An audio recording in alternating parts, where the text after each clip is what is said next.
Pourquoi les femmes sont-elles écartées du pouvoir? C'est la première question d'Actuality. Pour y répondre, je me tourne vers notre éclaireuse Nathalie Chuc. Vendredi, Nathalie, on connaîtra la liste des candidats à la primaire de droite. Et pour être candidat, il faut recueillir des parrainages. Autrement dit, être soutenu par des élus et des militants de son propre parti. Le problème, c'est que Nathalie Kosciusko-Morizet n'est pas du tout sûre d'y arriver. D'abord, pour quelle raison?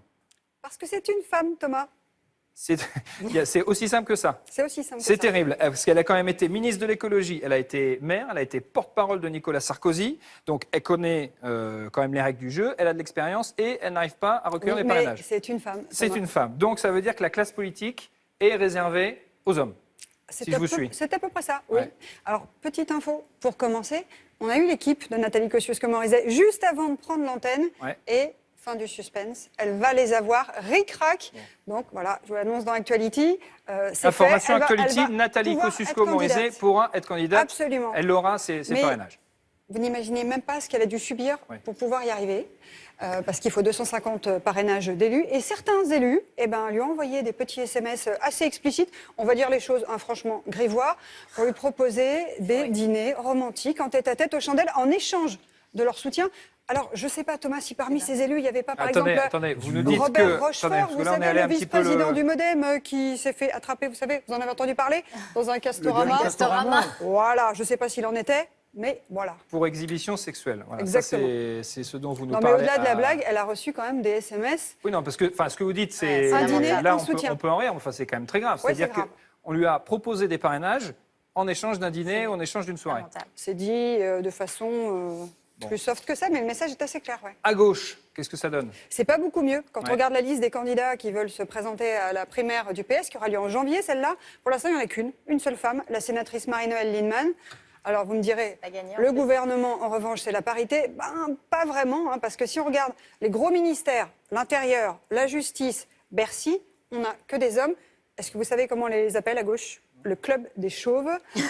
Et je vous parle même pas de Michel Sapin. Alors Michel Sapin, vous vous souvenez du culotte gate? Ça vous dit quelque chose? Oui. Rappelez-nous. Il avait fini par avouer qu'il avait eu un geste inapproprié, c'est le mot qu'il avait utilisé, parce qu'il avait mis sa main en bas, on va dire très en bas du dos d'une journaliste. D'accord.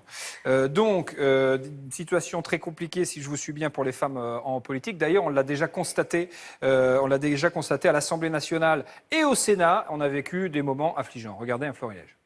L'espérance de vie en bonne santé notamment. Oh, ça suffit là. Mais qui c'est qui s'est fait ça? Enfin, franchement, arrêtez quoi. Je suis pas une poule, hein. C'est bon.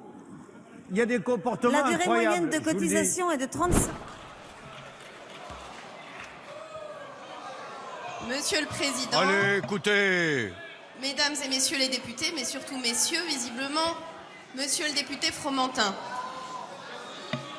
Pardon?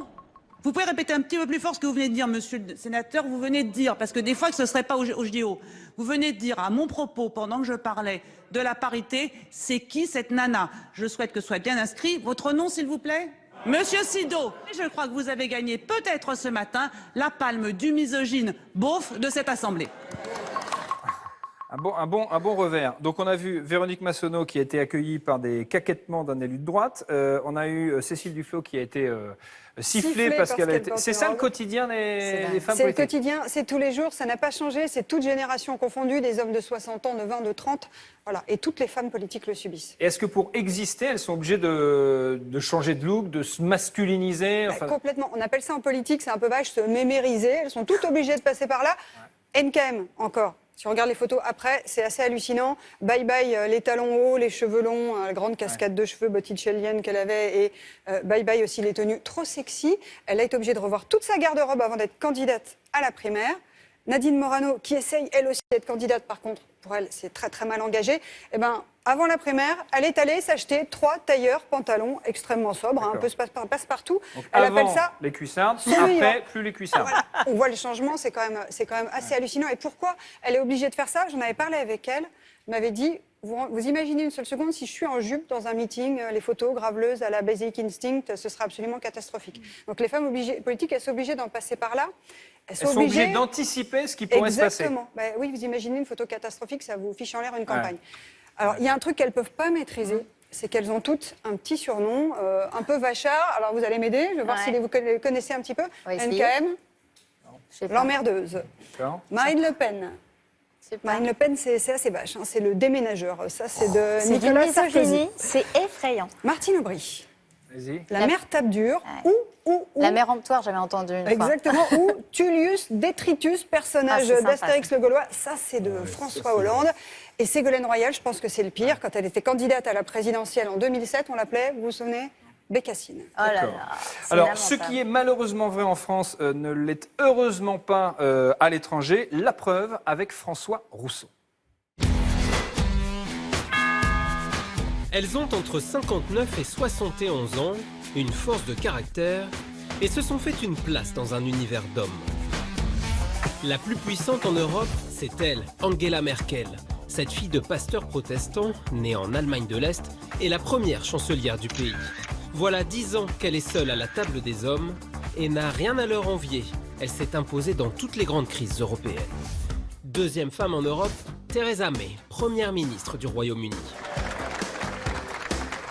Ministre de l'Intérieur depuis 6 ans, réputée pour sa fermeté et son franc-parler, elle doit sa nomination au choc historique du Brexit. Les médias du monde entier ont d'abord parlé de ses chaussures, avant de la cataloguer nouvelle dame de fer. Troisième femme, Michelle Bachelet. Il y a 10 ans, elle devenait la première présidente d'un pays d'Amérique latine, le Chili.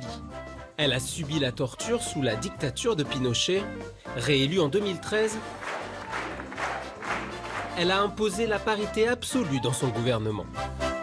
Quatrième femme, Aung San Suu Kyi, chef de la diplomatie birmane. C'est la patronne, elle incarne depuis 25 ans la résistance à la junte militaire. Soyez patient et calme. Le jour de la revanche viendra. Sa vie est faite d'allers-retours en prison.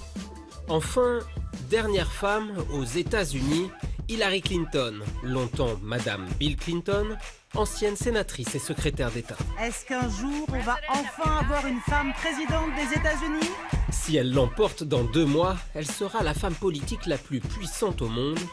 À quand une femme au sommet en France? C'est une très bonne question. Ça, à quand une femme au sommet en France? Visiblement, si on vous suit, si j'ai bien compris, c'est pas demain la veille. Isabelle, ça porte un mot sur Hillary Clinton. Sur Hillary Clinton, juste l'année dernière, elle avait failli appeler sa biographie 120 pays visités et on me parle toujours que de mes cheveux. Ouais. Alors, si j'ai bien compris, en France, il y a un vrai problème de machisme dans la classe politique. La loi sur la parité n'est pas vraiment appliquée. Donc, à la question pourquoi les femmes sont-elles écartées du pouvoir, la réponse est malheureusement, la société dans son ensemble est encore sexiste.